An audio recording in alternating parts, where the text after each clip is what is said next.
Muda Katolik. Selamat pagi, selamat siang, selamat sore, selamat malam. Jika kamu OMK atau orang muda Katolik, katakan, "Ya, aku orang muda Katolik." Teman-teman sekalian, pada kesempatan ini saya ingin mengajak teman-teman semua untuk mengingat kembali beberapa momen atau pengalaman yang menarik dan luar biasa yang telah kita lalui bersama, secara khusus di paroki kita, yakni di paroki Santo Joseph Jalan Kain Batik Pematang Siantar. Judul pembicaraan ini yakni OMK dalam rangkaian cinta dan cita. Nah, kali ini saya ingin kembali ke masa-masa yang telah kita lalui bersama. Momen-momen penting dan luar biasa menurut saya yang di dalamnya terdapat pendalaman-pendalaman yang bisa menjadi dasar dan bekal kita sebagai orang Katolik, khususnya mungkin orang muda Katolik. Maka mari bersama saya mengingat kembali sejenak.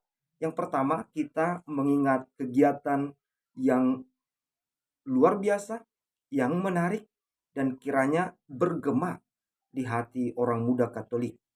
Yang pertama yakni Homshat atau Hari Orang Muda Sedunia tahun 2021. Kegiatan ini memiliki tema yang juga menjadi seruan Paus kita, Paus Fransiskus, yakni Levantate. Tema ini diambil dan didasari oleh perkataan dan ajakan Yesus dalam kitab suci, yakni Kisah Para Rasul bab 26 ayat 16. Bunyinya kira-kira demikian.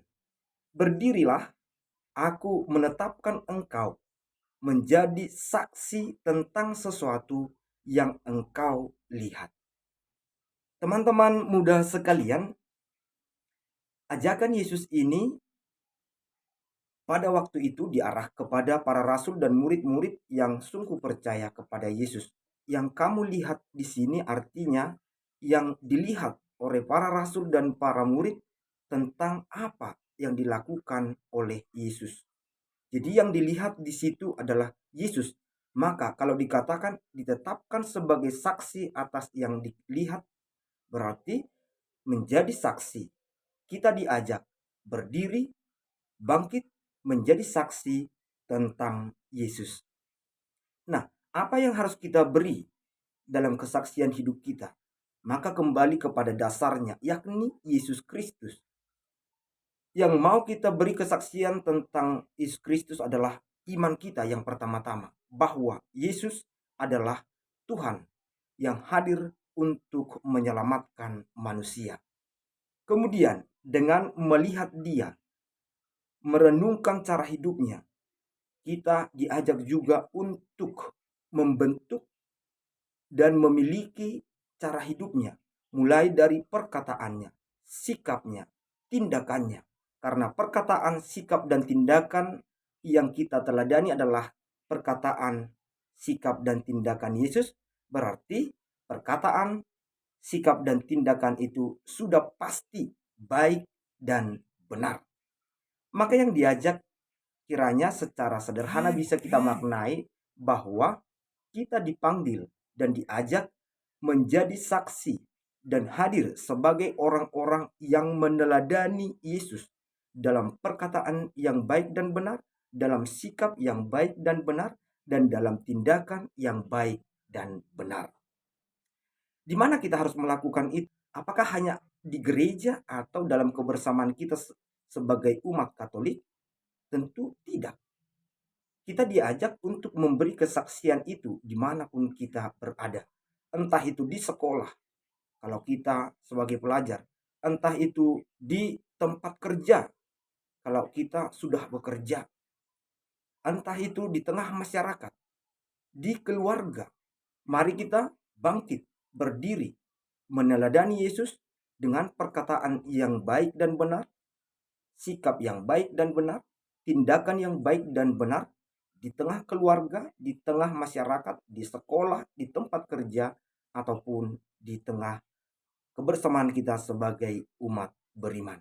Peristiwa atau pendalaman yang kedua yang ingin kita ingat dan ingin kita lihat kembali yakni sosialisasi tentang dokumen Kristus Vivid yang dikeluarkan oleh Paus Fransiskus sebagai seruan apostolik yang khusus diarahkan kepada orang-orang muda Katolik. Nah, dalam dokumen ini yang pertama langsung diungkapkan adalah seruan ini. Kristus hidup dan Dia ingin agar engkau hidup. Dia ada di dalam dirimu. Kristus ada di dalam dirimu. Dia selalu bersamamu dan tidak akan pergi meninggalkan kamu. Seruan ini dan juga tema ini didasari oleh janji Kristus yang diungkapkan dalam Injil, yakni Matius 28 ayat 20. Bunyinya demikian, "Aku menyertai kamu senantiasa sampai kepada akhir zaman." Ini janji Yesus sendiri, bahwa Dia menjanjikan akan menyertai kita sampai akhir zaman, sampai kapanpun.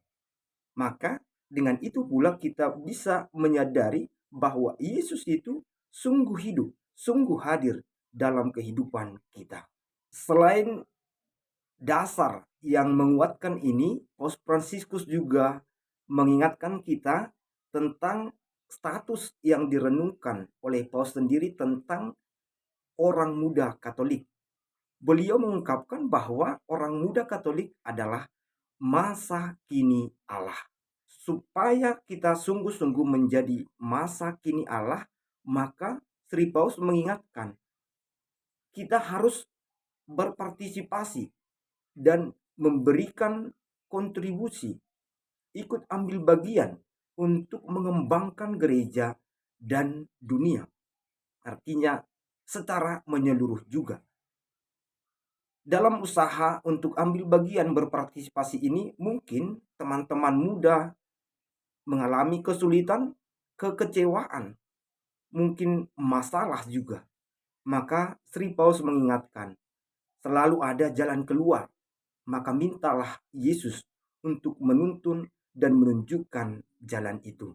Ini kira-kiranya permenungan yang bisa kita miliki. Jangan lari, jangan cari ke tempat lain untuk menemukan jalan keluar. Cari dan mari menemukannya dengan meminta petunjuk kepada Yesus Kristus sendiri. Sri Paus juga mengawaskan tentang kita orang-orang muda Katolik. Saat ini orang muda dihadapkan pada budaya gerak cepat, atau mungkin kita sering mengenalnya dengan gercep.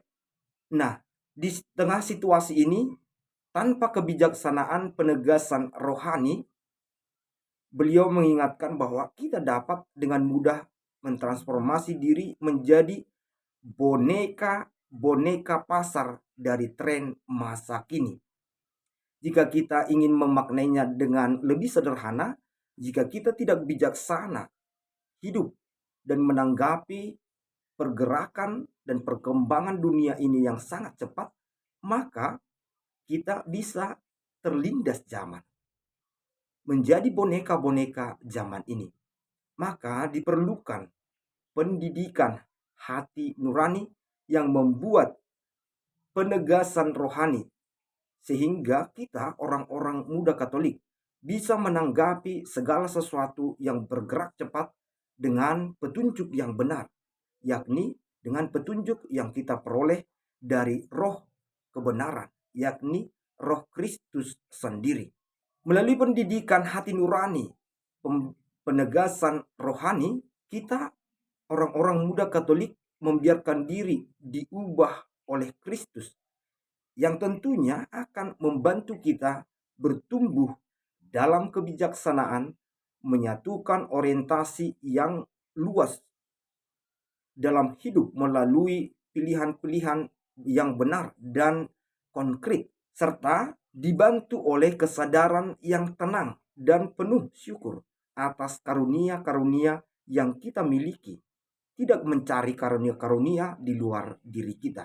Maka teman-teman muda sekalian, mari kita dengan semangat Levantate, mari kita bangkit berdiri, ambil bagian dalam kehidupan gereja dan dunia ini, memberi kontribusi yang baik dimanapun kita berada. Dan dengan itulah kita mewujudkan bahwa kita orang-orang muda Katolik adalah masa kini Allah yang memberi efek yang baik, kontribusi yang baik demi perkembangan, demi kemajuan, demi kedamaian banyak orang. Mari kita hidup sebagaimana juga Kristus hidup. Dan jangan lupa, Kristus harus menjadi penyemangat kita. Jika ada masalah, kesulitan, mari kita meminta petunjuk dari Kristus sendiri. Jangan cari petunjuk ke tempat lain. Dengan itu juga kita diajak untuk bermimpi. Namun bermimpi dengan mata terbuka. Bukan bermimpi dengan mata tertutup. Untuk mengusahakan dunia yang lebih baik. Untuk mengusahakan kebersamaan kita secara lebih baik dan berkembang. Oke, mari kita lanjut kembali mengingat dan merenungkan ulang peristiwa berahmat dan juga luar biasa yang sudah kita lalui bersama, yakni Paroki Santo Yosef Yotde. Pada momen berahmat ini, pada peristiwa berahmat ini, kita memilih tema yang luar biasa juga menurut saya. Temanya demikian, sekalipun engkau muda, jadilah teladan bagi orang percaya. Teman-teman muda sekalian, tema ini diambil dari kitab suci, yakni dari 1 Timotius bab 4 ayat 12. Bunyinya demikian.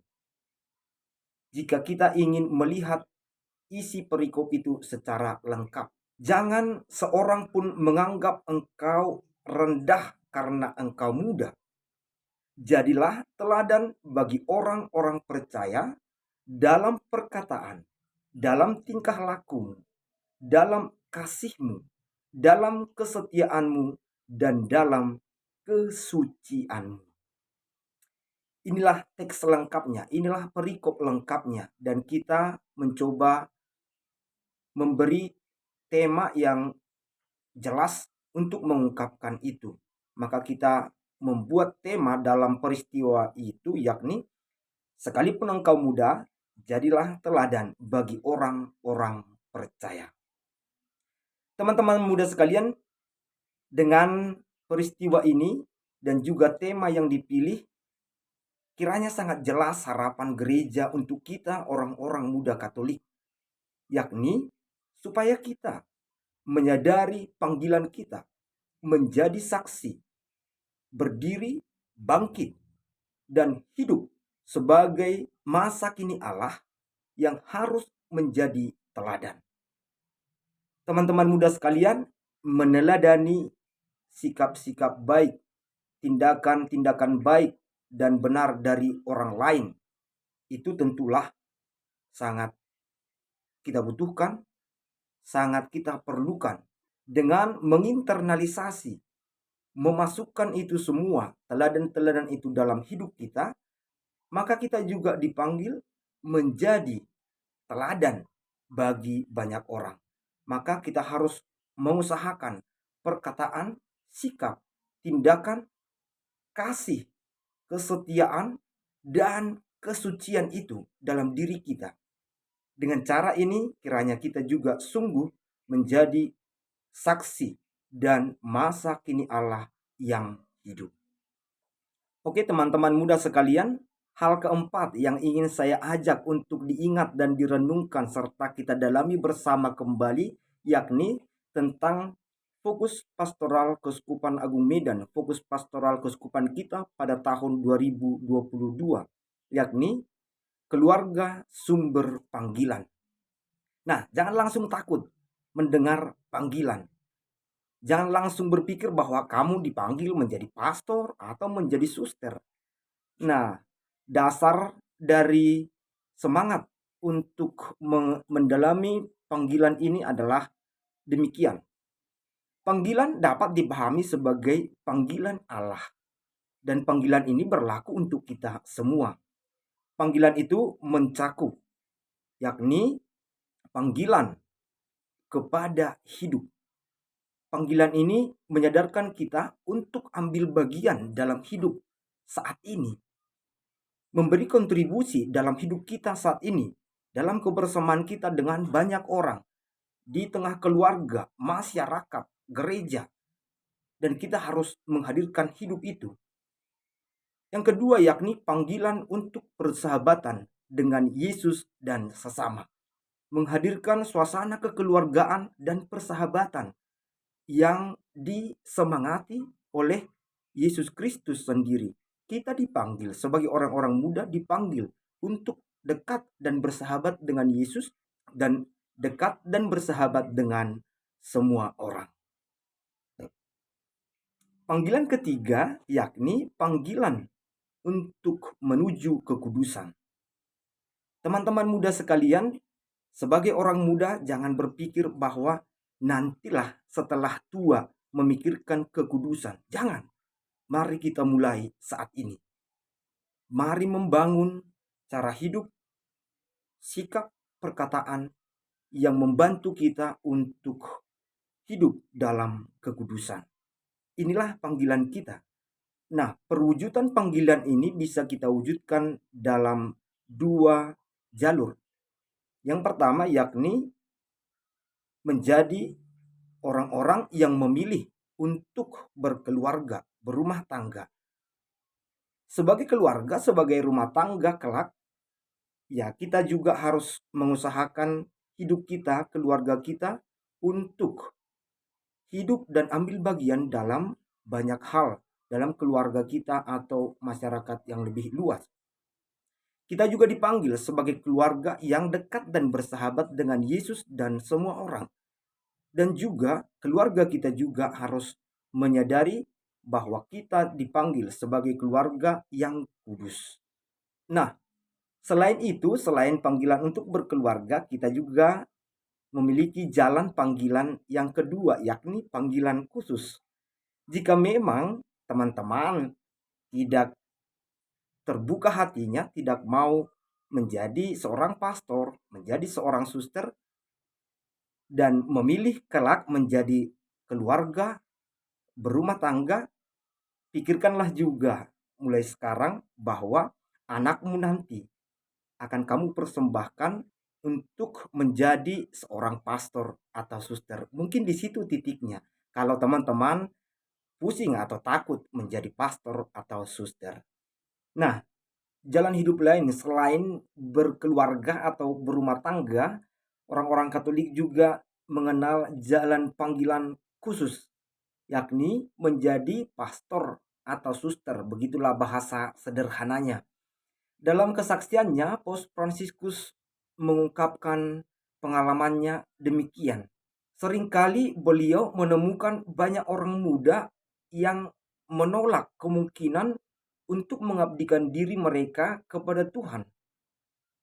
Namun beliau memberi kesaksian beberapa tahun kemudian mereka yang sebelumnya menolak akhirnya mau masuk ke seminari dan juga ke biara-biara. Untuk merenungkan hal ini, Paus Fransiskus mengatakan bahwa janganlah mengabaikan kemungkinan untuk mempersembahkan dirimu kepada Allah dalam imamat, dalam hidup religius, dan pembaktian diri yang lainnya.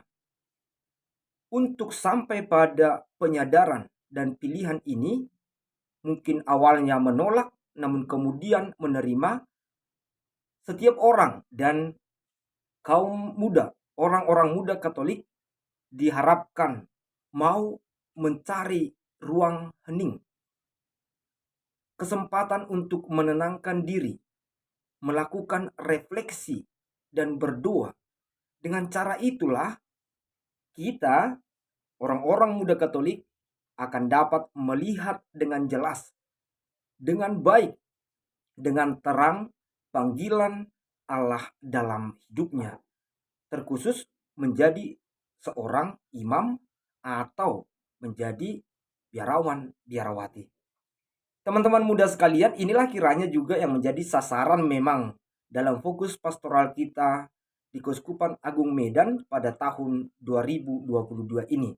Orang-orang muda yang berasal dari keluarga-keluarga Katolik diharapkan juga memiliki kesempatan untuk merenungkan hidupnya. Dan selanjutnya, gereja mengharapkan dari kita orang-orang muda Katolik ada yang menemukan panggilan khusus ini dan membuka hati untuk mau mempersembahkan hidup, mempersembahkan dirinya baik sebagai pastor ataupun sebagai suster, biarawan, biarawati yang lain. Itulah juga fokus kita, harapan kita. Kita dari keluarga, orang-orang muda Katolik dari keluarga tertentu, dan dipanggil juga untuk merenungkan dan menyadari panggilan hidup Allah dalam perjalanan hidupnya. Teman-teman muda sekalian, seluruh rangkaian memori, kemudian usaha untuk mengingat kembali ini, kita hadirkan dengan cara ini, kiranya dapat membantu mengingatkan setidaknya, kemudian mencoba lagi untuk membangun hidup kita sebagai orang-orang muda Katolik yang merupakan masa kini Allah yang harus menjadi teladan dan juga berdiri bangkit menjadi saksi Kristus dengan cara hidup kita sehari-hari dan kelak. Dengan cara itu, semoga juga kita menemukan panggilan Allah, mungkin panggilan hidup secara umum menjadi berkeluarga, dan juga panggilan khusus mau menjadi pastor atau biarawan, biarawati. Nah, ini semua sudah kita lalui, sudah kita maknai bersama sebelumnya.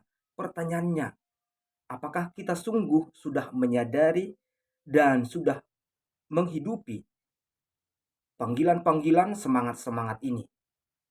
Jawabannya, ya pasti. Kaum-kaum muda, teman-teman muda sudah mencoba menghidupinya.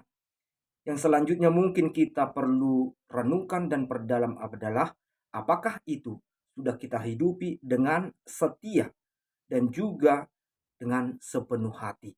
Tidak tanggung-tanggung. Sebentar mau kemudian hilang. Ini kiranya bukanlah kesetiaan hidup sebagai orang muda Katolik yang mau menjadi saksi, yang merupakan masa kini Allah, dan juga yang mau menjadi teladan. Maka mari membina hati, membina diri kita menjadi saksi Kristus dan teladan bagi orang-orang percaya. Bravo orang muda Katolik. Terima kasih.